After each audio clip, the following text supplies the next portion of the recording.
விஜய் வந்து எல்லாத்தையும் பேரை கெடுக்கிறாங்க. விஜய் வந்துடா ஒரு பாமன் தலைவை இடம் கொடுத்து அந்த விஜய் அந்த பேரை கெடுத்துட்டாங்க. அவன் உட்காந்துக்குவான்னா அவன் ஆம்பளை இன்னைக்கு வந்து 5000 பேர்த்த 5 லட்சம் பேர்த்த உட்கார வச்சான். ஒரு கொடியை பிடிங்கி போட்டாங்க, ஒரு கட்டளை பிடிங்கி போட்டாங்க. ஒரு மனசாட்சி இல்ல. கரண்ட் ஆஃப் இது கரண்ட் ஆஃப் பண்ணிருங்க. போன வாரத்துக்கு வாரம் லைட் இருந்தது, மழை பெஞ்சது, அப்பெல்லாம் கரண்ட் ஆஃப் ஆகல. இப்போ கரண்ட் ஆஃப். இது கொடிக்கம்பத்தை பிடிங்கி போடுறது, கட்டவுட்டை பிடிங்கி போடுறது. விஜய் அப்படி என்ன கொடுமை பண்ணான்?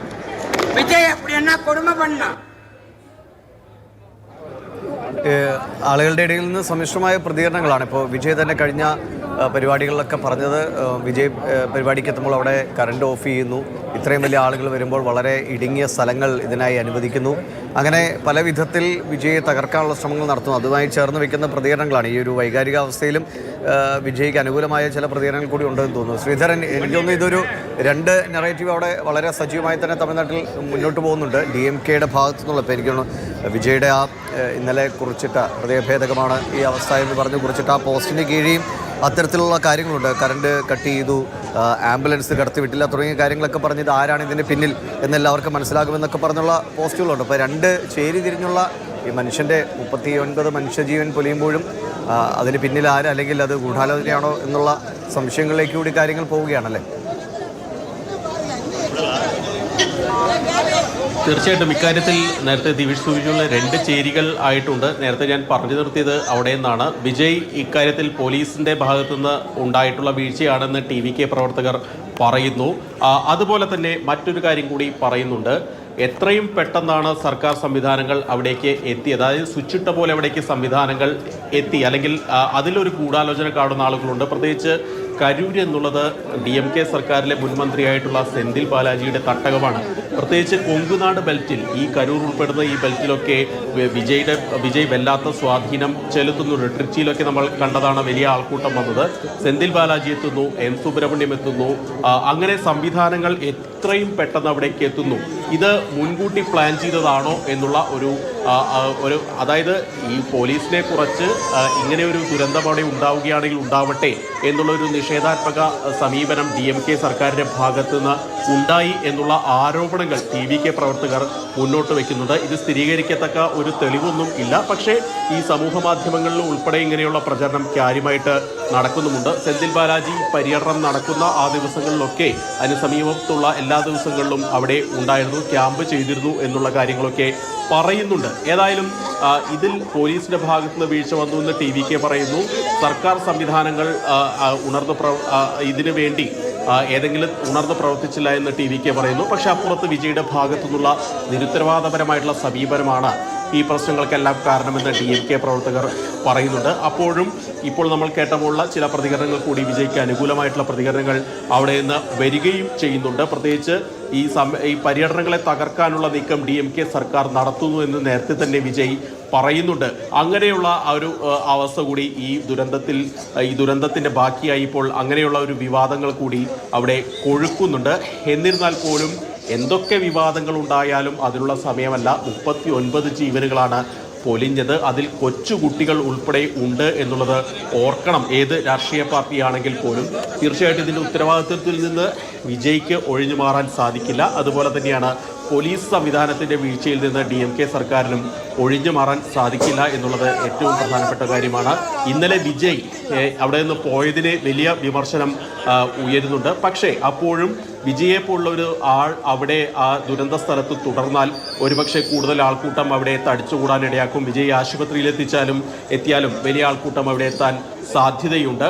ഇങ്ങനെയുള്ള ഒരു അവസ്ഥ അവിടെ ഉണ്ടാകും. അത് വീണ്ടും മറ്റൊരു ദുരന്തത്തിന് കാരണമാകും എന്നുള്ള ഒരു വാദം കൂടി, പ്രതിരോധം കൂടി TVK ഉയർത്തുന്നുണ്ട്. എന്നാൽ വിജയ് ഇക്കാര്യത്തിൽ ഈ ദുരന്തമുണ്ടായി മണിക്കൂറുകൾക്ക് ശേഷവും വിജയുടെ ഭാഗത്തുനിന്ന് യാതൊരു വിധത്തിലുള്ള പ്രതികരണമോ അനുശോചനമോ ആളുകളെ ചേർത്ത് പിടിക്കുന്ന വിജയ് അവിടെ ഈ ആംബുലൻസ് എത്തിയ ശേഷവും സംസാരിച്ചു നിൽക്കുകയായിരുന്നു. വേണ്ട വിധത്തിൽ ഈ പാർട്ടിക്ക് കൃത്യമായൊരു വോളണ്ടിയർ സംവിധാനമൊന്നുമില്ല. ഇപ്പോൾ എടപ്പാടി പളനിസ്വാമിയുടെയൊക്കെ പരിപാടികൾ കഴിഞ്ഞ ദിവസങ്ങളൊക്കെ നടന്നു. ഇപ്പോൾ ഇന്നലെയൊക്കെ അവിടെ നിന്നുള്ള ഇതുമായി ബന്ധപ്പെട്ട രാഷ്ട്രീയ നിരീക്ഷകർ പറഞ്ഞതാണ്.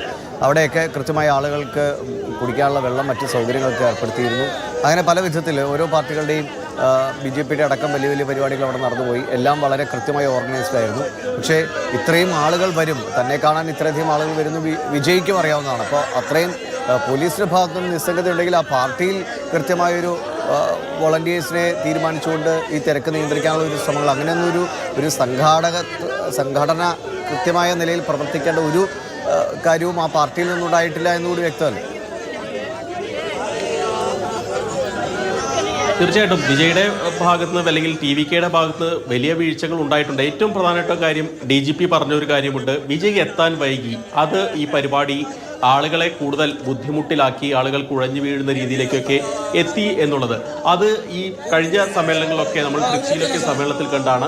എയർപോർട്ടിൽ നിന്ന് ഏതാനും കിലോമീറ്റർ, അതായത് വെളിപ്പാടകലെ എന്നൊക്കെ പറയുന്ന തരത്തിലുള്ള പര്യടന സ്ഥലത്തേക്ക് വിജയ്ക്ക് എത്തിച്ചേരാനായത് 7-8 മണിക്കൂറുകൾക്ക് ശേഷമാണ്. അതായത് ഈ ആളുകൾക്ക് വേണ്ട സൗകര്യങ്ങൾ ഒരുക്കിയില്ല എന്ന് നമ്മൾ പറയുന്നു. പക്ഷേ അതോടൊപ്പം തന്നെ വലിയ തരത്തിലുള്ള ജനസഞ്ചയം, നിയന്ത്രിക്കാനാകുന്നതിലപ്പുറത്തുള്ള ജനസഞ്ചയം വിജയെ കാണാനും കേൾക്കാനും അവിടേക്ക് എത്തുന്നു എന്നുള്ളത് ഒരു യാഥാർത്ഥ്യമാണ്. ഇവർക്ക് ഇങ്ങനെയൊരു പര്യടനം നടത്തുമ്പോൾ തീർച്ചയായിട്ടും രാഷ്ട്രീയ പാർട്ടികൾ ജനങ്ങൾക്ക് വേണ്ട, അവരുടെ സുരക്ഷ ഉറപ്പാക്കുന്നതിന് വേണ്ട, അവർക്ക് അടിസ്ഥാന സൗകര്യങ്ങൾ നൽകുന്നതിന് വേണ്ട സൗകര്യങ്ങളൊക്കെ ഒരുക്കേണ്ടതാണ് എന്നുള്ള കാര്യത്തിൽ യാതൊരു തർക്കവുമില്ല. പക്ഷേ അതിൽ വിജയുടെ ഭാഗത്തുനിന്ന് അല്ലെങ്കിൽ TVKയുടെ ഭാഗത്തുനിന്ന് വലിയ വീഴ്ചയുണ്ടായി. അതിന് ഏറ്റവും പ്രധാന കാരണമായി രാഷ്ട്രീയ നിരീക്ഷകരൊക്കെ ചൂണ്ടിക്കാണിക്കുന്ന ഒരു കാര്യം, ഇതൊരു ആൾക്കൂട്ട മാത്രമാണ്. അതായത് ശരിക്കും പറഞ്ഞാൽ ഒരു ഫാൻസ് അസോസിയേഷൻ മാത്രമായി TVK മാറുന്നു. അതിന് കൃത്യമായിട്ടുള്ളൊരു ചട്ടക്കൂടുകൾ ഉണ്ടാകുന്നില്ല, പ്രവർത്തന രീതികൾ ഉണ്ടാകുന്നില്ല, പ്രത്യേകിച്ചൊരു ഐഡിയോളജി ഒന്നും എടുത്തു പറയാൻ വിജയുടെ പാർട്ടിക്ക് ഇല്ല. മറ്റൊരു കാര്യം, ഇതൊരു ശൈശവ ദശയിലുള്ള ഒരു പാർട്ടിയാണെന്നുള്ള കാര്യം കൂടി നമ്മൾ ഇക്കാര്യത്തിൽ എടുത്തു കാണേണ്ട ഒരു കാര്യമാണ്. അങ്ങനെയുള്ള ഒരു പാർട്ടിയുടെ സമ്മേളനം നടത്തുമ്പോൾ കൂടുതൽ സൗകര്യങ്ങൾ ഒരുക്കേണ്ടിയിരുന്നു. ഇതിൽ ഏറ്റവും പ്രധാനപ്പെട്ട കാര്യം, വിജയ്ക്ക് മാത്രമാണ് ഇതിൽ സുരക്ഷയുള്ളത്. ആ മധുരൈ സമ്മേളനത്തിലൊക്കെ വലിയ ഒരു വേദിയിലായിരുന്നു ആ സമ്മേളനം നടത്തുന്നത്, ഇതുപോലെ പര്യടനമായിരുന്നില്ല.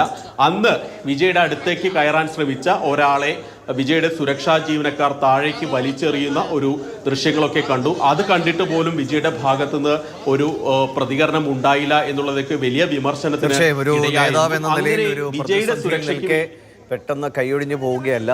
അവിടെ ഏതെങ്കിലും വിധത്തിൽ, ഇപ്പോൾ അവിടെ നിന്നിരുന്നെങ്കിൽ വലിയ തിരക്കുണ്ടാകുന്ന ഒരു വസ്തുതയാണ്. പക്ഷേ ഏതെങ്കിലും വിധത്തിൽ ആ സ്ഥലത്ത് അവിടെ ഉണ്ടാവുക, ആളുകൾക്ക് ഒരു ആശ്വാസമാകാനൊക്കെ ഉണ്ടാവുക എന്നതാണ്. രാഷ്ട്രീയത്തിൽ അല്ലെങ്കിൽ സിനിമയിൽ രാഷ്ട്രീയ നേതാവായി അഭിനയിക്കുന്നത് പോലെ അത്ര എളുപ്പമല്ല ഗ്രൗണ്ടിൽ രാഷ്ട്രീയ നേതാവായോ അല്ലെങ്കിൽ ഒരു നേതാവായോ രൂപപ്പെടാൻ എന്നത് ഇപ്പോൾ ബോധ്യപ്പെടുന്ന ഒരു കാര്യം കൂടിയാണ്.